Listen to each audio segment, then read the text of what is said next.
Tonight on Cutoffs and Mullets. Cutoffs and mullets are his way. Cutoffs and mullets are his way. Hey, how's work today? Well, it wasn't good. I got fired. What on earth would they fire you for? Said it was because of my cut-off jean shorts and that I never wear a shirt. Those bastards! How can they do that? I guess looking bitching just isn't what that furniture store was looking for. Cutoffs and mullets are his way. Cutoffs and mullets are his way. Hey, dude, heard you lost your job. Yeah, it's a real bummer, but I'm never changing my ways or cut-off jean shorts. I hear you, dude. Like, if some dude told me to stop looking super bitchin', then I'd tell him he must be some sort of queer and then slam a beer in his face. Hit him in the face with a beer, that seems pretty tough. No, I'd drink the beer, but I'd be all, in his face about it. Hell yeah, mullets forever, bro. Cutoffs and mullets are his way. Cutoffs and mullets are his way. Thanks for the interview, bro. Sure. So, can you tell me a little bit about yourself? Well, I'm really strong. I'll take anyone here to arm wrestling. So one time I was like, hey bro, let's arm wrestle. This guy, so we did. He broke my arm, but that's because I let him. It was crazy. I like dogs, especially pit bulls. Check out this tattoo. That's my dog Faith. Coming through the bamboo. Just like old Faith. Your dog spends time in bamboo? Well, no. But I thought it'd look cool, Anything else you'd like to tell us about yourself? Well, after I work real hard, like to have a good time, party a little, So I have this hair business up front, party in the back. Just last weekend, me and my buddy, we were so drunk, we were all dirty dancing together. It was so funny. Wait, you and your buddy were dancing together? Aren't you married to a woman? Oh yeah, that's why it's so funny. We're all rubbing each other's legs and then jumping in each other's arms. It's so funny. None of that gay shit though. I'm all about lady parts. You might say I'm made of them. Do you mean for them? That's what I said. Then I pissed in the oven and I fell over and hit my head on the way down and I bled all over. But it's totally funny. Thank you for your time, and we'll let you know. Cutoffs and mullets are his way. Cutoffs and mullets are his way. Hey, did you get that job? Probably. That's all some stuff with my hair all cool and flowing. But who cares? Let's arm wrestle. Winner takes a shirt. Cutoffs and mullets are his way. Cutoffs and mullets are his way. Join us next week on Cutoffs and Mullets. Coming up next, it's Pimp My Trans Am, only on the Learning Channel. Stinker madness. Stinker madness. Stinker madness. We got the stinker madness. Hi, welcome to Stinker Madness, the show about bad movies for bad movie lovers. I'm your host, Justin. I got Sam and Jackie here with me. How are you guys? Good. Fantastico. Good. You guys super pumped about Deadly Prey? Yes. The movie about cutoffs and mullets? I'm pretty sure it's going to be fantastic. Like a unicorn. Oh. With jean pockets out the back of his legs. Unicorns are never sweet as jean shorts and with the pockets that hang out the bottom of the legs. That's the sweetest thing ever. Oh, okay. Yeah, sorry, unicorn. We got to delve right into this. We got a big show, lots of material, so we'll get right into the streaming do's and don'ts. First off, Sam and I watched a lot this week and last week. Jackie, you're not going to have a whole lot of say in these because you didn't see any of them because you were busy. Dragon Lord with Jackie Chan on Netflix. That was a big time do. I think that was the winner of all last week. Actually, I don't know. It was either that or Wheels on Meals, but that was good. I liked it. It's a chore to get through. Remember the beginning? Yeah. Slog through it with the silly business and the sport. Like, it was only broken up with the sports, the hacky sack and the climb the mountain to the football game, whatever they played. Well, the giant game of Smear the Queer, which I have no better word for. That's just what the game is called. It is called. That was, it wasn't hard to get through. It was just like, what the hell is going on here? They were such confusing. Nutsacks, though. Yeah, it didn't make any sense. And I still don't really understand why they had those competitions. Yeah. Because it was a town that I guess just would have groups of men who would have sports? Tournament sports? I guess. I guess. But the end Oh my god. Yes. That is one of the biggest payoffs ever. That fight scene at the end is ridiculous. If you like people actually beating the shit out of each other, one of them being Jackie Chan, watch Dragonlord. It is amazing. Definite do for me. He does a backflip off the top floor and lands on his buddy. His buddy breaks his fall from like a 12-foot fall straight onto him. I look higher than that. It was ridiculous. Next, Wheels on Meals with Jackie Chan and Sammo Hung on YouTube. And now that I think about it, that was the, I think, winner of the weekend. I like Wheels that a on lot. Meals. I think Wheels on Meals was really good. Yeah, that's one of my favorite Jackie Chan movies. Really fun, funny. Yes. I saw the end of this one. You did. And I thought it was good. Some karate here and there. Sammo Hung is the best I've ever seen him. Fat guy doing silly stuff. Lots of self-references about Sammo Hung being fat and doing silly stuff. Yeah. Many hijinks, but just a good time around the whole movie. Not because of the karate, but like the whole thing was just fun. It's just a fun movie. Yeah. Really like Wheels on Meals. Definitely check that out. Again, it's on YouTube. We're sprinkling in some YouTube ones this week. Next, the only last Netflix that Jackie has seen, The Interview with Seth Rogen and James Franco. How can this even possibly make the Stinker movie Because podcast? I loved it. Everybody thinks it sucks. It doesn't suck. Three of us. I thought it was hilarious. I thought it was a lot funnier than Pineapple Express, and it's the same, roughly the same people, other than David Gordon Green directed, but those are still Seth Rogen, Evan Goldberg movies. They are the sort of creative force behind them. I thought it was rude, crude, despicable, and absolutely necessary in every single point of it. Every single joke that was rude and crude that everybody is saying, so stupid, necessary. Otherwise, you don't have a movie. It was funny. Yeah, it and was that's funny. Key. Job one of a comedy is to be funny, and it did that. Jackie, any final thoughts? I was extremely entertained. I thought it was hilarious. Yeah. I think it's a major deal. Don't believe the diss hype. Yeah. Don't believe the diss? Hype. Well, Diss? Hype? What? Is diss like, I'm gonna diss you. Is that the opposite of hype? I don't know. I don't know, either. Don't believe the not hype. Slander. Yeah. So 3 dues on that from us? Oh, yeah. Yes. Okay. Man Killers on YouTube. Ironically directed from David Pryor. David A. Pryor. This is one of the AIP films. Yes. Yeah, Man Killers. 80s hairspray, women, vengeance, ladies. Yeah, I can't. Don't. No, do not. I thought it was terrible. Tough. Real tough to get through. Yeah. Like, you look at it, and it looks like it's going to be like an Italian boob fest. Tisn't. Or any sort of boob fest, and it isn't. There was that one that almost fell out of her shirt. Yeah. During the obstacle course. And that was the only good part of the movie, not because, like, I just have to see boobs, but because of how hard that boob was trying to get out of that shirt. It just looked funny. It was like, whoa! Yeah, it was not fun, though. It was not a fun movie. It was a chore. It was real bad. Real bad filmmaking, but it wasn't fun. Dirty Dozen with some ladies.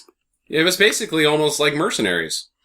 Well, there wasn't 12 of them. This was there were regurgitated. There's 12 in Men Killers, not Mercenaries. Yeah. Well, Mercenaries is kind of a little bit of the Dirty Dozen. We gotta invade this to rescue these people, and we can only have an elite team of women who are all in prison.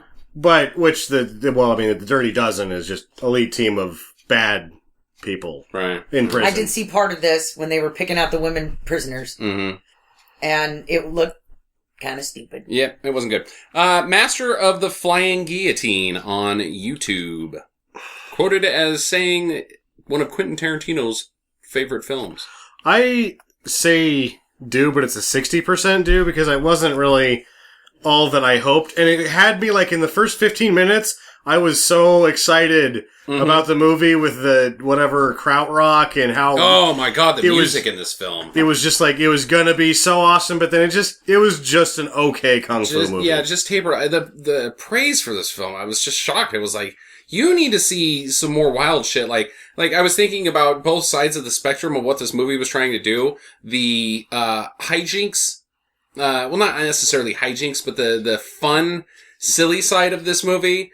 I got Ninja and the Dragon's Den for you, and the, ludicrous, kung fu guys with powers. Yeah. Ricky-O, the story of Ricky. Well, Ricky-O is in left field, but I mean, I would just avoid this and watch both of those for the rest of your life. It's just an okay kung fu. Yeah, it's just an okay kung fu. Well, I hate Quentin Tarantino, so I wouldn't watch it just because it was one of his favorites. You would not watch it because he liked it. Right, because I don't like his films. So therefore... That makes absolutely no sense. He's probably seen more films than either of us, and probably likes some of the films that you like. I wouldn't do it. You would not do it. That's the silliest happened logic I've ever heard. If he said... You know what he likes? He likes air. You gonna quit that? Yes, right now. And Steel Magnolias. Do you now hate Steel Magnolias? Everybody hates Steel Magnolias. Because it's too sad. It's just too goddamn sad. Like beaches. Yeah, I'm with you on Master of the Flying Guillotine. It's neat. Do it, I guess, if you like kung fu movies. Yeah.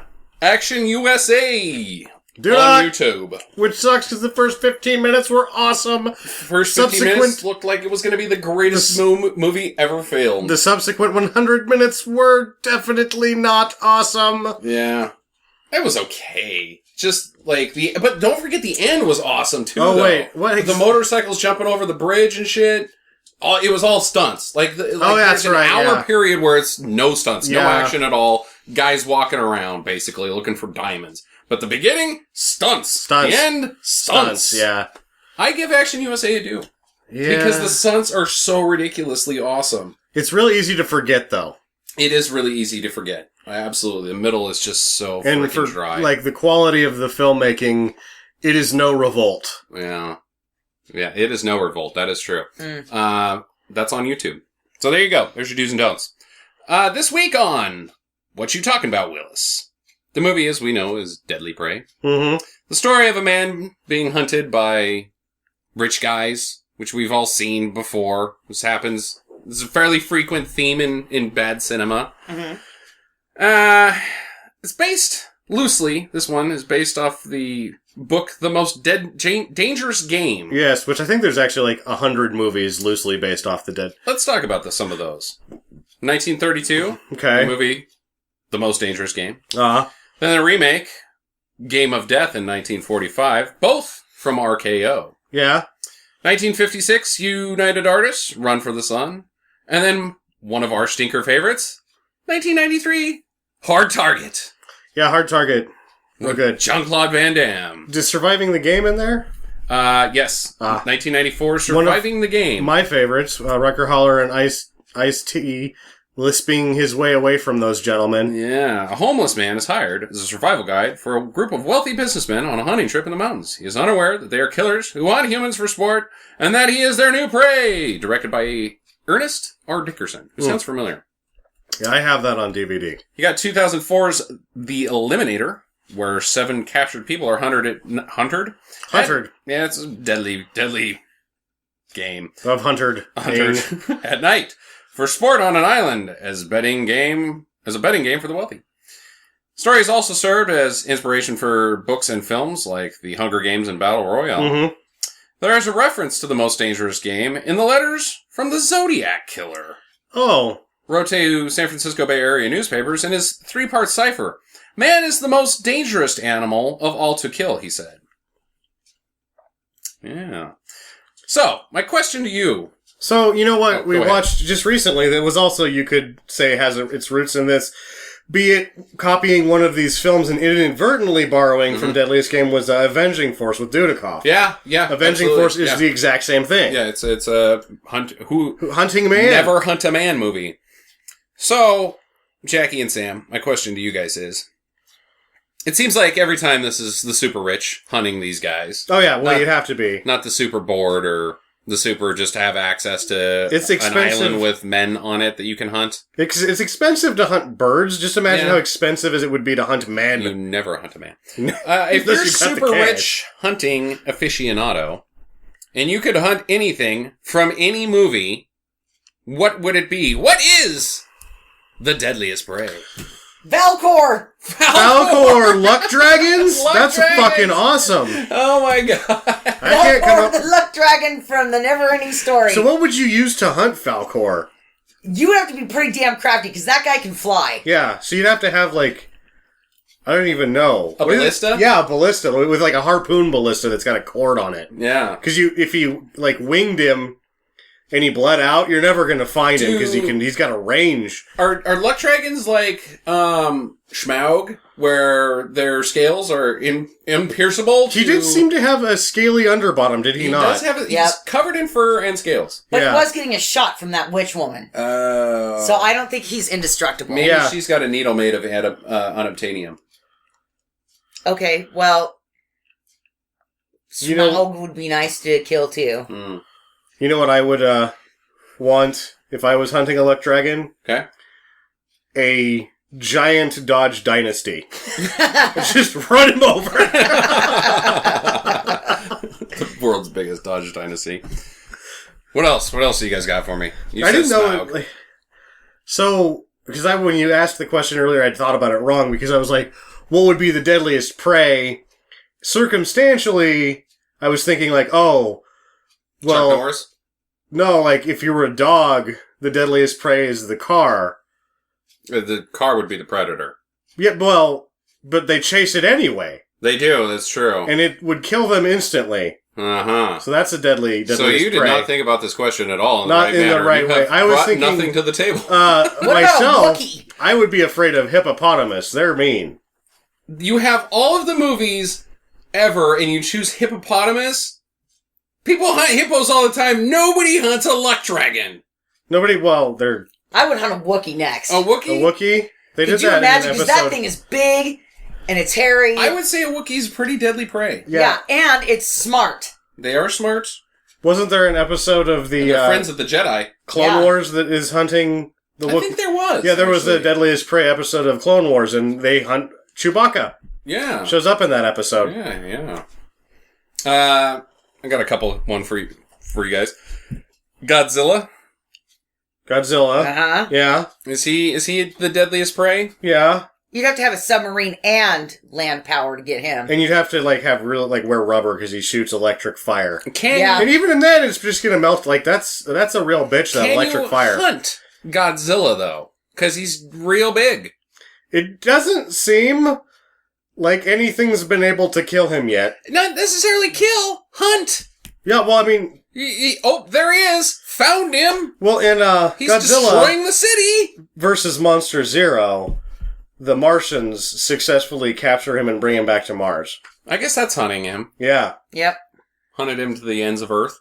What about the aliens? Which ones? Aliens. Like even the movie Alien. Yes, those From aliens. Sigourney Weaver? That's what the What are those called? Drip faces or xenomorphs. Xenomorphs? Yeah, the Yeah. xenomorphs. Oh, God. They should just hunt those things to extinction. Which is what Alien versus Predator is about, is the Predators hunt the aliens. Is the predator the deadliest prey? Yes. Even Because it's a hunter. more deadly than anything else we've discussed. Oh yeah, that's We're the talking one. about the Predator from the movie The now, Predator. right? Yeah, Okay. Yes. the Predator, the from that's the apex predator in film. I don't think you could kill that thing. No, well, Well, unless you you were can. Schwarzenegger or Danny Glover Danny Glover. or Adrian Brody running super fast. Okay, I got one last one for you. Deadliest predator. 1972's Terry Garr.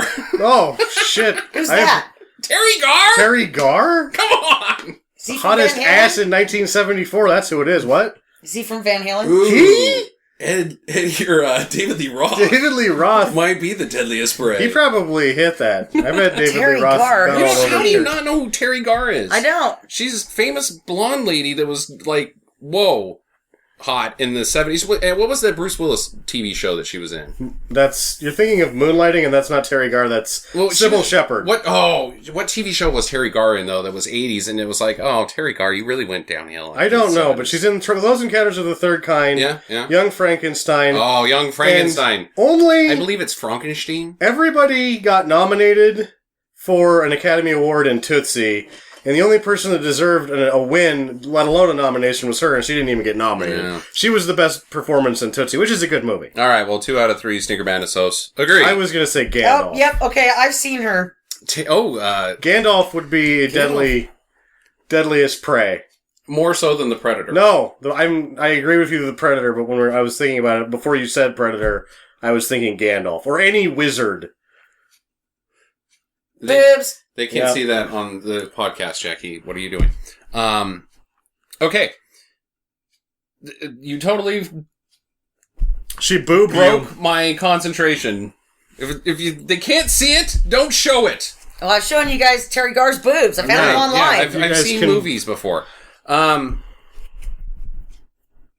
Okay, so there you go. We all agree basically that the Predator is the deadliest thing in the universe to hunt.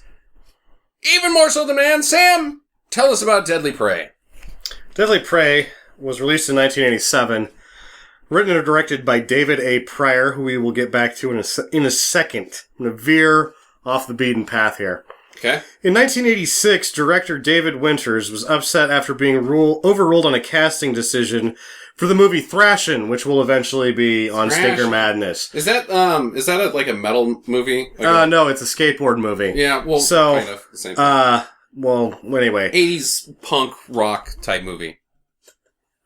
After Thrashin', he made the professional decision to control all aspects of future projects he work on. Winters wanted Johnny Depp, pre-21 Jump Street, just because Sherilyn Fenn was already cast in the movie, and that was her boyfriend. He was like, this is going to be the guy.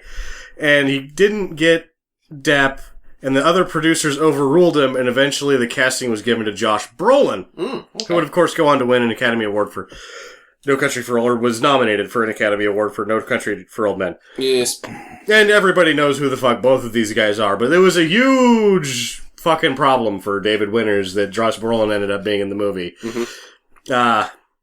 So after this, and he makes that movie, and it doesn't really do that well. No, I've never even heard of it. And he's probably thinking, I've heard of it, if we would have had Johnny Depp, this would have been the biggest movie ever. Yeah, he could have done the weird eyes and made hand gestures. People would have been, he's like, if this wouldn't have been Josh Brolin, people wouldn't even know what Gleaning the Cube is. And guess what, David Winters? People don't even know what Gleaning the Cube is. What is that? Yeah, exactly. Yeah. It's a skateboard movie that has Tony Hawk in it, and people lost their shit. 8 people that watched it lost their shit.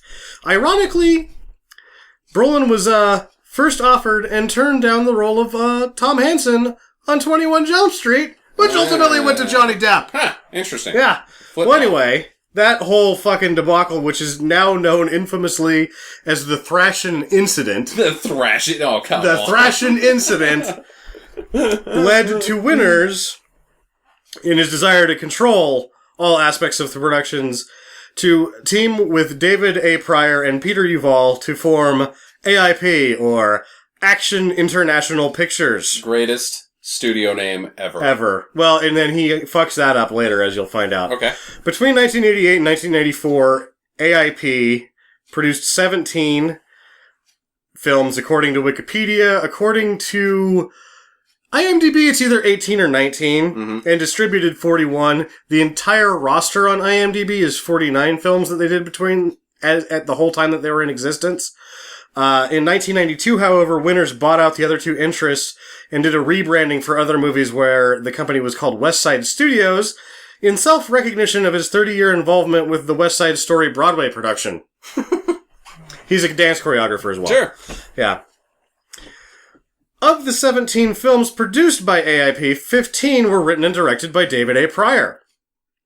Is he related to Richard Pryor? No.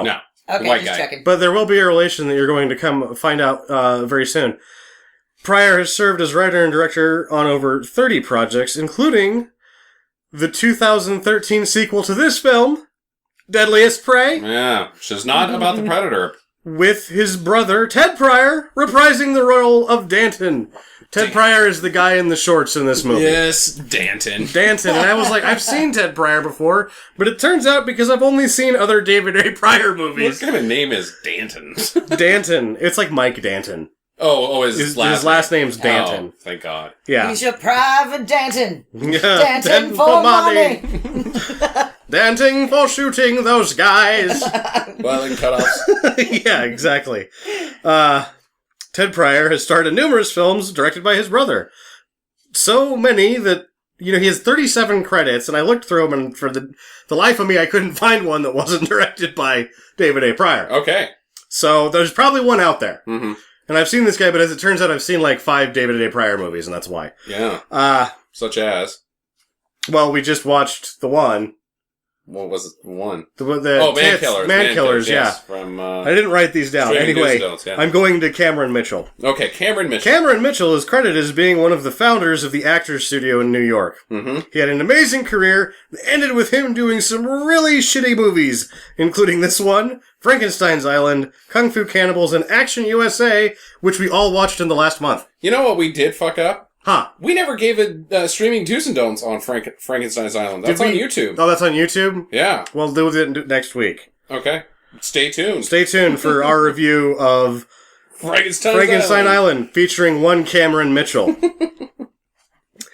Troy Donahue, also starring in the film, was a 50s and 60s sex symbol, most notable for Surfside 6, which aired from 1960 to 1962. In 1962, he claimed to be receiving 500 to 7,500 fan letters a week. Wow. Yeah, he's much older in this film, though. Yeah.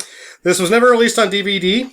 AIP Films, in general, does not get a lot of post-VHS love. It seems like they're not getting any Blu-ray love either. I'm not finding anything about most of this stuff, where it is, who's got the masters, who's got the original reels, and whether it's going to end up somewhere. Mill Creek should get their hands on that, or Shout Factory or somebody. Or if the Draft House in Austin, if no one else can do it. Yeah, Draft House. Because they optioned Miami Connection. Mm-hmm. They're brave. And Samurai Cop. And there seems to be a handful of these that are about that level, so... one of Winner's AIP directorial efforts from this era, Space Mutiny, received the MST3K treatment. Nice. And it is renowned as it's the one. This one is also like the other one that they did. I had actually, a friend had emailed me that I needed to get a hold of this, and so it's nice that you found this here on YouTube. It is streaming on YouTube via Atomic Cyborg. And another also got most of the AIP movies. Yeah. Because they're not on anything except VHS, so why not, They're not on anything other than Atomic Cyborg's YouTube channel. Well, Space Mutiny also starred one Cameron Mitchell. Oh, yeah. Just in case everybody was wondering. Mitchell. What was the other one? Did you mention the other one? Kung Fu Cannibals? Kung Fu Cannibals, Frankenstein's Island, and Action USA. Yeah, Action USA. He was and also then in that. This movie and Space Mutiny. And probably and some stuff that we've already forgotten. Cameron Mitchell just kind of fell into our laps. Oh, yeah. Like, I had no idea. What's this movie? Oh, I don't know. It's got Cameron Mitchell in it, who we just saw in this other movie. What else is he in? And you look through his 180 some odd movie credits, and you're like, there's so many that you can't make note of these films. But then you're just like looking around the internet, and hey, what's this movie? Let's watch it. Hey, is that Cameron Mitchell? Yeah, Cameron Mitchell's in this. He's just like from nowhere. He's everywhere.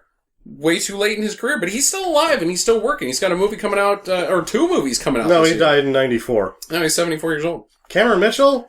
Or no, that's David O. Pryor. He's got 2 films coming out. Yeah, because those names are similar. I don't know. Yeah, David A. Pryor, obviously... I don't know these old people names. Yeah, he's got 2 in the can already that are in post-production. Pryor does. Yeah. And this, one in 2013, we have the sequel to this film, which I'm interested in seeing as Ted Pryor is much older and is not wearing the same thing. No, I bet not. He's got some fatigues. Cut off shorts and he's still got some.